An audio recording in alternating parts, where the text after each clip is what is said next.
Galera, bom dia, né? Como eu prometi, hoje a gente entra num novo assunto para na próxima semana entrarmos, né, em assuntos novos também e outras atividades, né? Então, vem aí próximas atividades a respeito dessas que a gente está vendo agora. Então, a gente vai falar um pouquinho da fecundação. Não vou falar da evolução da gravidez, porque nós vamos falar isso um pouquinho mais para frente. Mas acho oportuno, como a gente falou da fisiologia da menstruação, do endométrio, da formação do endométrio, que a gente fale agora da fecundação e das primeiras semanas de desenvolvimento do feto. Tá?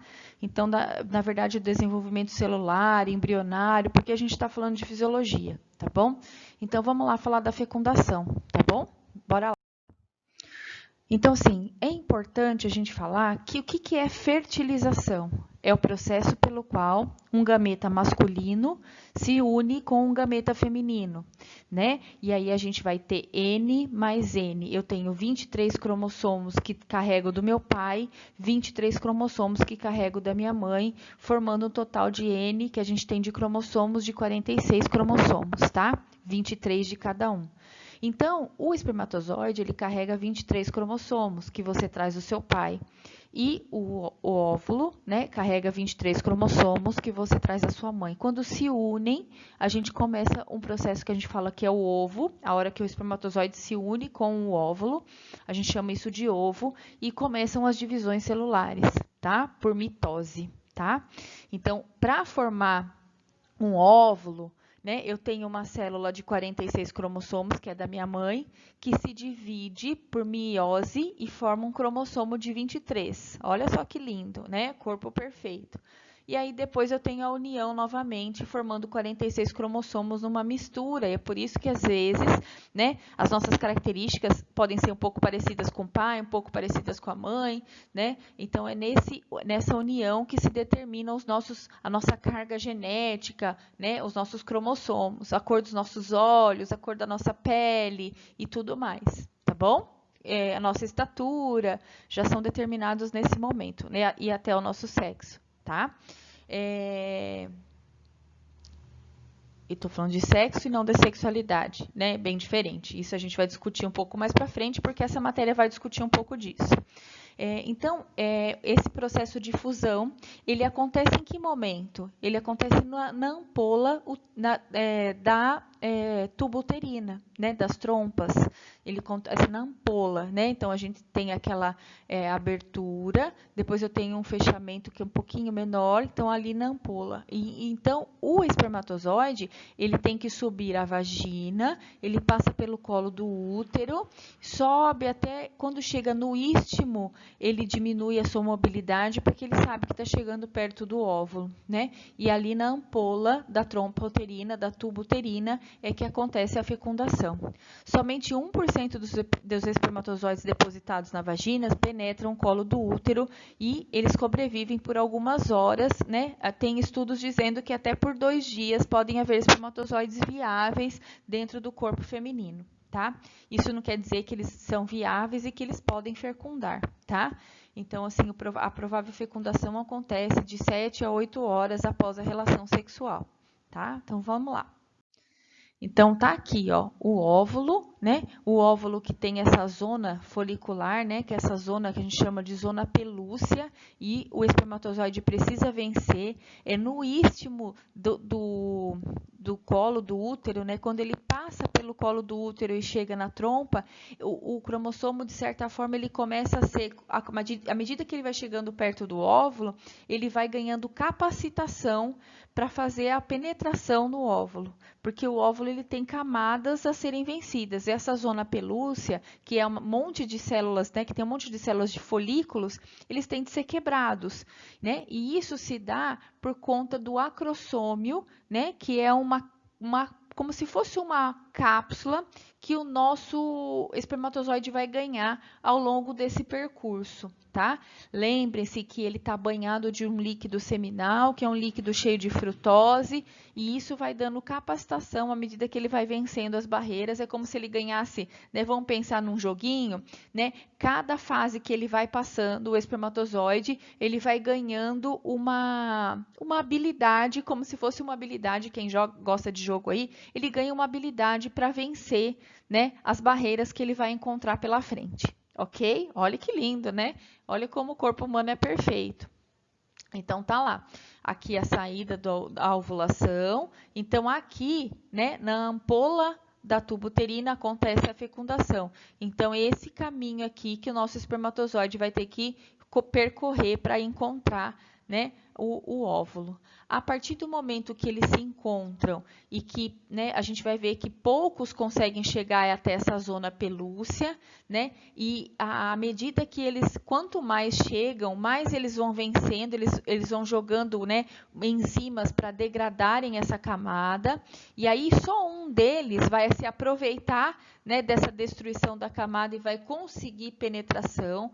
Quando ele penetra a zona pelúcea e ele se une ao núcleo do óvulo, né? E aí a gente chama dessa fusão de núcleos, né? Lembra, N mais N para ficar 2 Ns, e aí começam as divisões mitóticas de meiose, né? Formando o que a gente chama de esse ovo passa a ser zigoto, tá? Então vamos lá. O movimento dos espermatozoides do colo do útero à tuba uterina é efetuado principalmente pela própria propulsão, né? Então ele tem, né, o flagelo para que haja essa propulsão, mais os líquidos que são produzidos pelos próprios cílios uterinos. A vagina também tem um líquido, né, e o colo do útero para ajudar essa propulsão, tá?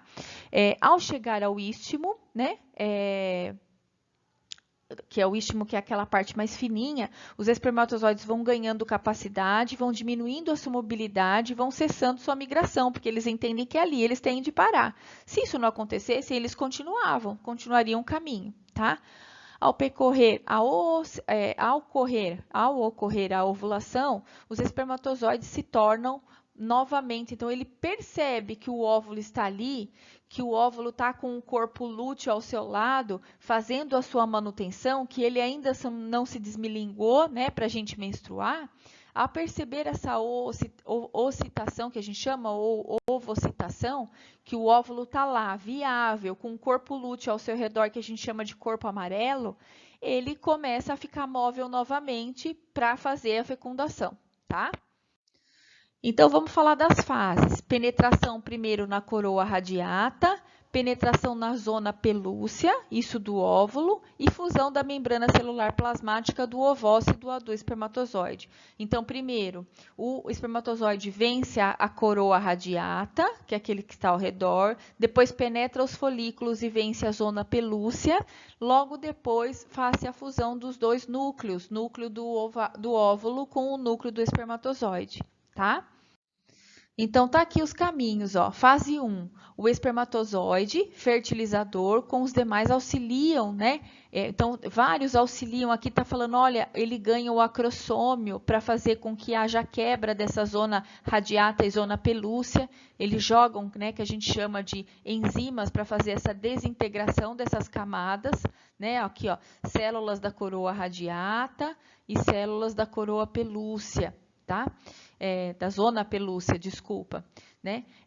Então, ó, os demais auxiliam a penetrar nas barreiras que protegem o gameta feminino. Então, são gametas que essas barreiras protegem, né, o óvulo. Na fase 2, ele penetra a zona pelúcea, facilita a ligação do espermatozoide, induz uma reação acrossômia, esse acrossômio se desintegra para que haja, né, ele está também protegendo como se fosse proteção do espermatozoide para que haja a união dos núcleos.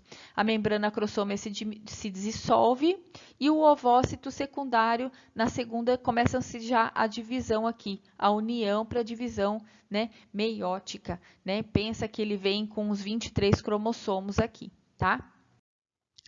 Então, aqui um novo desenho esquemático para mostrar, né, ó, o óvulo aqui, né? Então, vários espermatozoides fazendo essa desintegração dessas duas camadas protetoras. Logo após a fecundação, já começam-se as divisões, né? Então, aqui o zigoto, aqui a mórula, a blástula, depois começa o aparecimento da gástrula, a gente vai falar disso. Então, vamos lá. Né? Então, a partir do momento que ocorreu a fecundação, logo depois da fecundação, acontece uma coisa que a gente chama que é segmentação. né? Na segmentação, ocorrem as sucessivas mitoses, que a gente chama as células de blastrômeros, né?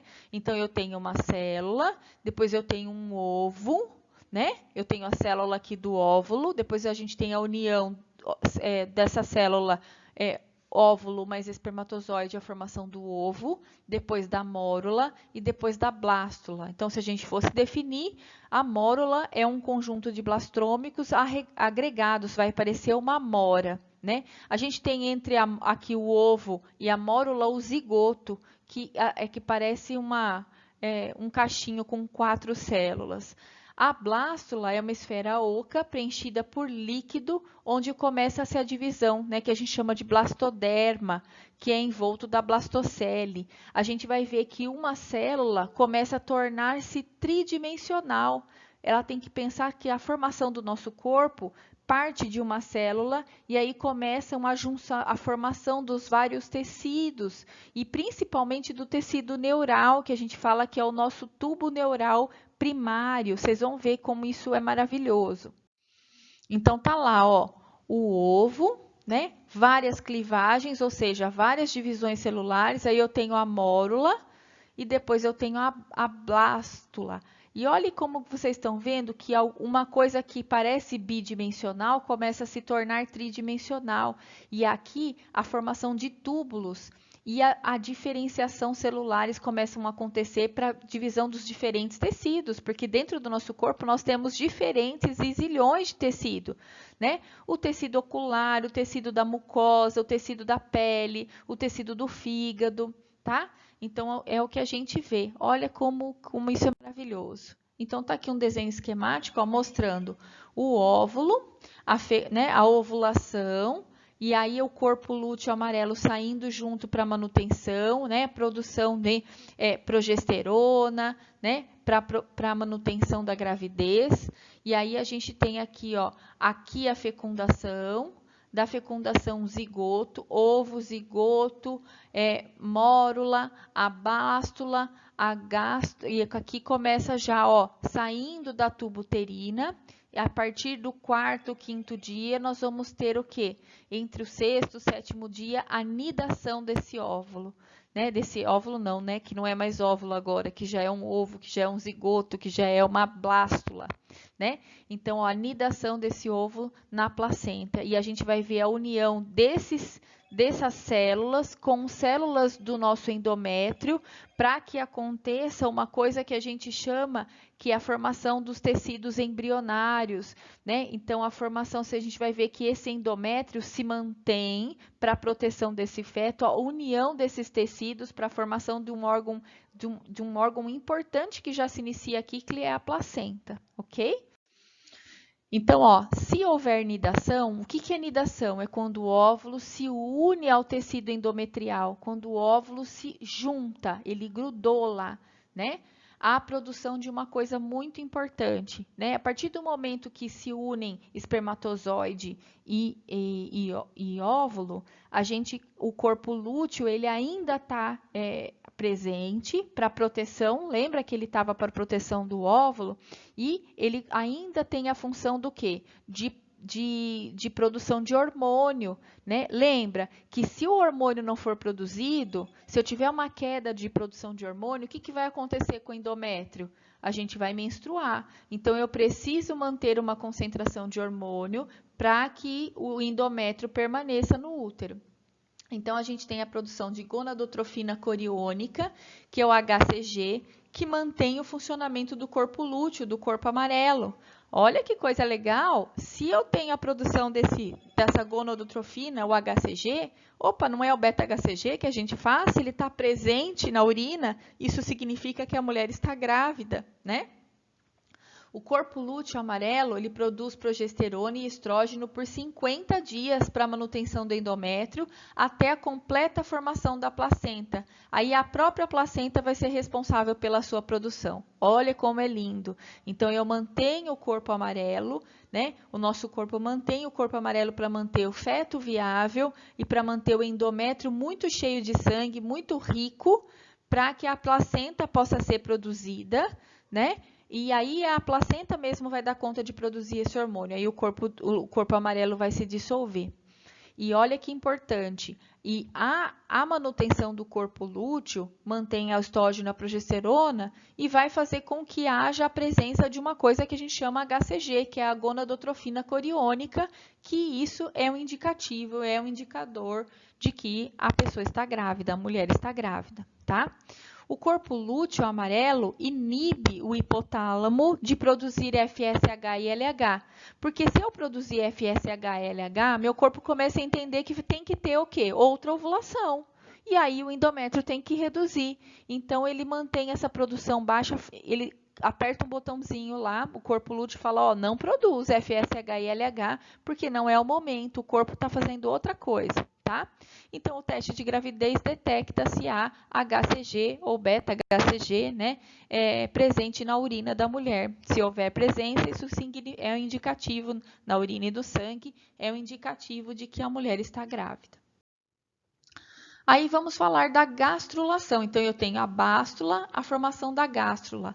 Quando eu tenho a formação da gástrula, a gente começa a perceber que o organismo, esse pequeno organismo em desenvolvimento, começa a ter ectoderma e endoderma. Endoderma é a parte mais interna, que é endo, que é dentro, e o ectoderma é a parte mais externa, e a gente tem o mesoderma.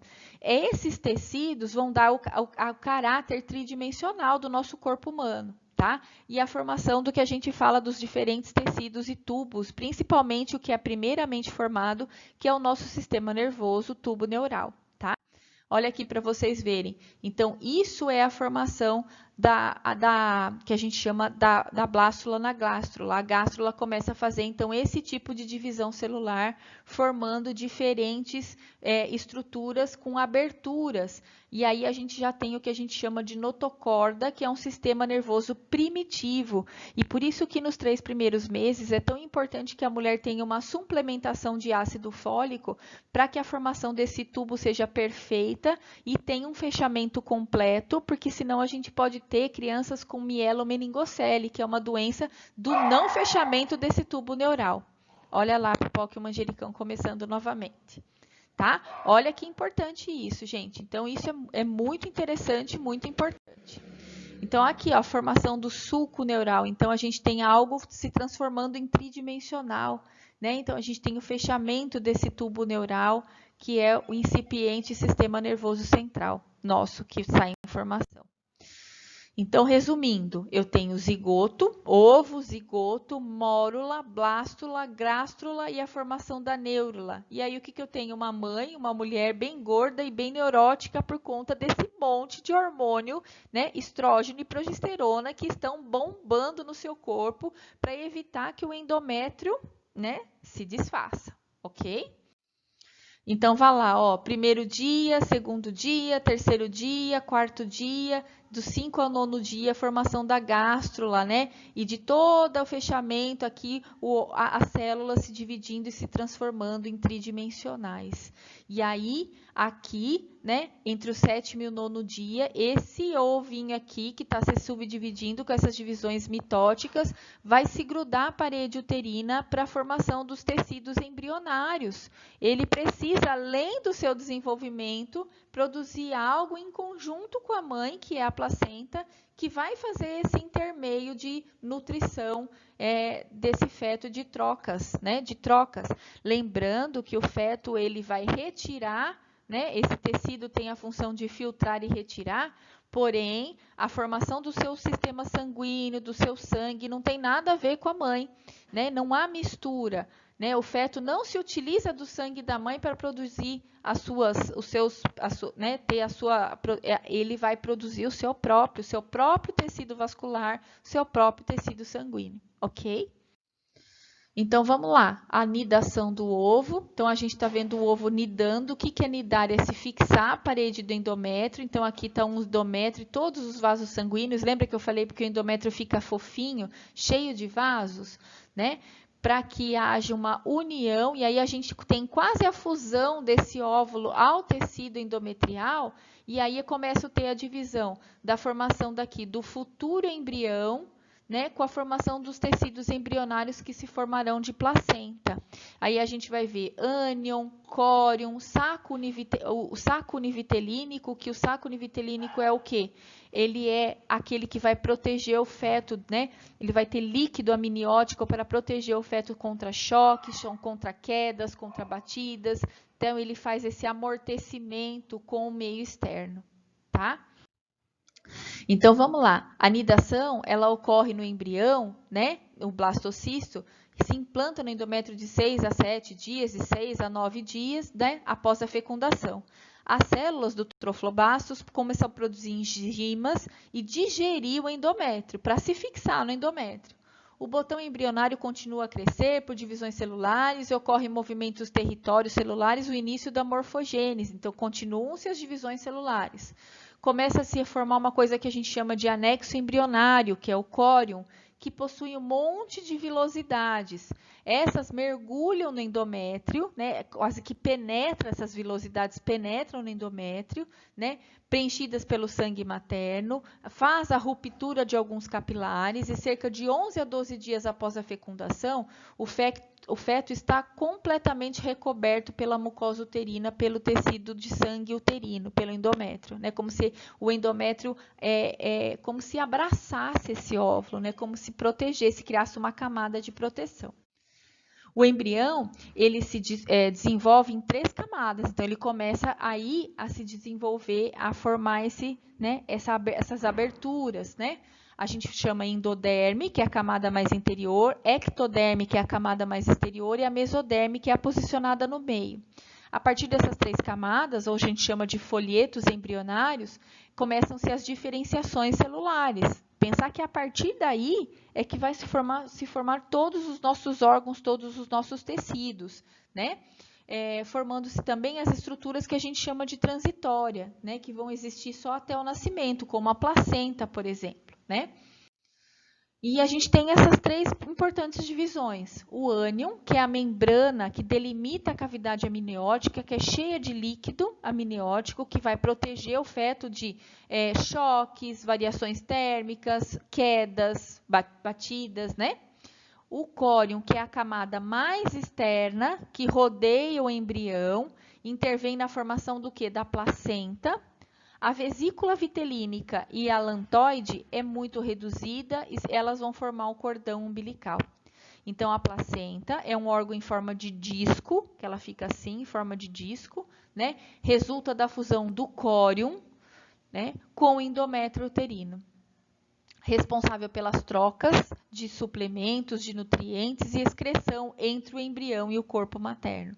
Então, a placenta ela fica sendo o órgão nutridor desse embrião e o órgão de excreção, que é a partir daí que o feto elimina também os seus excretas.